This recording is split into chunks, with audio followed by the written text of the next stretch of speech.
My father, he always has a smile on his face and a plan moving in his head. We were standing together on the sidewalk while the men were clearing the lot. I was watching the rats running for their lives. They were shooting off every which way. A couple of dealers came over, the ones always bragging about how bad they are. A rat ran up one of their legs. The dude screamed, just like a little kid does with a mouse in cartoons, only louder. Shook his leg like his toe was being electrocuted. That rat flew off and dove down a storm drain. I looked at my father. That's when I saw that he hadn't paid the rat any mind, hadn't even turned his head. His eyes were stuck completely on the garden land being uncovered. He had a 2-foot wide smile on his face. My father drove a bus back in Haiti. Here, he drives a taxi. That night, he drove himself way across town to borrow 2 shovels from a friend of his. The next morning was the first day without school. I was done with 5th grade forever. I'd planned on sleeping till noon to celebrate. But when it was still half dark, my father shook my shoulder. School was over, but that garden was just starting. We walked down and picked out a place to dig up. The ground was packed so hard. The tip of my shovel bounced off it like a pogo stick. We tried 3 spots till we found one we liked. Then we walked back and forth, picking out broken glass like chickens pecking seeds.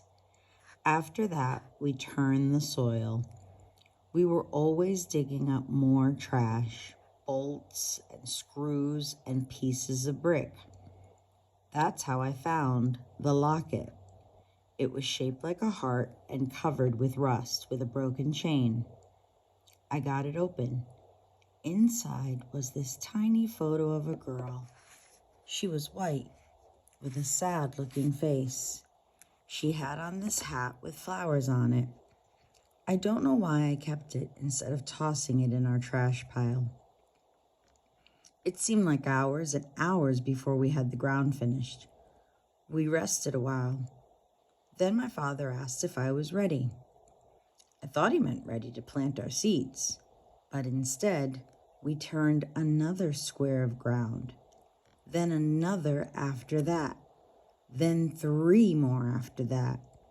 My father hadn't been smiling to himself about some little garden. He was thinking of a farm to make money. I'd seen a package of seeds for pole beans and hoped that's what we'd grow. They'd get so tall that the man in the picture was picking them way up the top of the ladder. But my father said no. He was always asking people in his cab about how to get rich. One of them told him that fancy restaurants paid lots of money for this baby lettuce, smaller than the regular kind, to use in rich folks' salads. The fresher it was, the higher the price. My father planned to pick it and then race it right over in his cab, running red lights if he had to. Lettuce seeds are smaller than sand. I felt embarrassed planting so much ground. No one else's garden was a quarter the size of ours.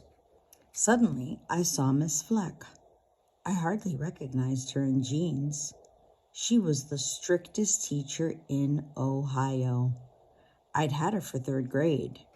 She pronounced every letter in every word and expected you to talk the same way.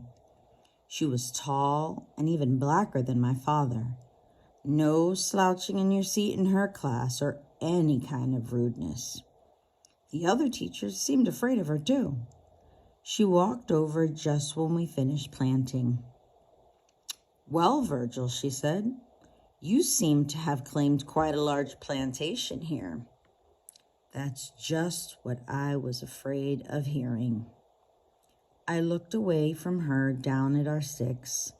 We'd put them in the ground and run string around them, cutting our land up into 6 pieces. I didn't know why till my father stepped forward. Actually, madam, only this very first area here is ours, he said. He had on his biggest smile. He must have remembered her. The others we have planted at the request of relatives who have no tools or live too far. Really now, said Miss Fleck. Yes, madam, said my father.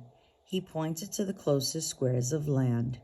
My brother Antoine, my auntie Anne-Marie. My eyes opened wide. They both lived in Haiti. I stared at my father, but he just kept smiling. His finger pointed farther to the left. My uncle Philippe, he lived in New York. My wife's father, he died last year. And a sister. My mother didn't have any sisters. I looked at my father's smiling face. I'd never watched an adult lie before. And what did your extended family of gardeners ask you to plant? Said Miss Fleck. Lettuce, said my father. All lettuce. What a coincidence, she said back. She just stood, then walked over to her own garden. I'm pretty sure she didn't believe him. But what principal could she send him to? That lettuce was like having a new baby in the family, and I was like its mother. I watered it in the morning if my father was still out driving. It was supposed to come up in 7 days, but it didn't. My father couldn't figure out why. Neither of us knew anything about plants. This wrinkled old man in a straw hat tried to show me something when I poured the water. He spoke some language, but it sure wasn't English. I didn't get what he was babbling about until the lettuce came up in wavy lines and bunches instead of straight rows. I'd washed the seeds out of their places. The minute it came up, it started to wilt. It was looking like a baby always crying for its milk. I got sick of hauling bottles of water in our shopping cart like I was some old lady. Then the heat came. The leaves shriveled up. Some turned yellow. That lettuce was dying. My father practically cried. He looked at it. He'd stop by in his cab when he could, with 2 5-gallon water containers riding in the back instead of passengers. Then bugs started eating big holes in the plants. I couldn't see anyone buying them from us. My father had promised that we'd make enough money for me to get an 18-speed bike. I was counting on it. I'd already told my friends. My father asked all his passengers what to do. His cab was like a library for him. Finally, one of them told him that spring or fall was the time to grow lettuce, that the summer was too hot for it. My father wasn't smiling when he told us. I couldn't believe it. I stomped outside. I could feel that 18-speed slipping away. I was used to seeing kids lying and making mistakes, but not grown-ups. I was mad at my father. Then I sort of felt sorry for him. That night, I pulled out the locket. I opened it up and looked at the picture. We'd studied Greek myths in school that year. In our book, the goddess of crops and the earth had a sad mouth and flowers around her, just like the girl in the locket. I scraped the rust off the rust with our dish scrubber and shined up that locket as bright as I could get it. Then I opened it up just a crack. Then I whispered, "Save our lettuce," to the girl.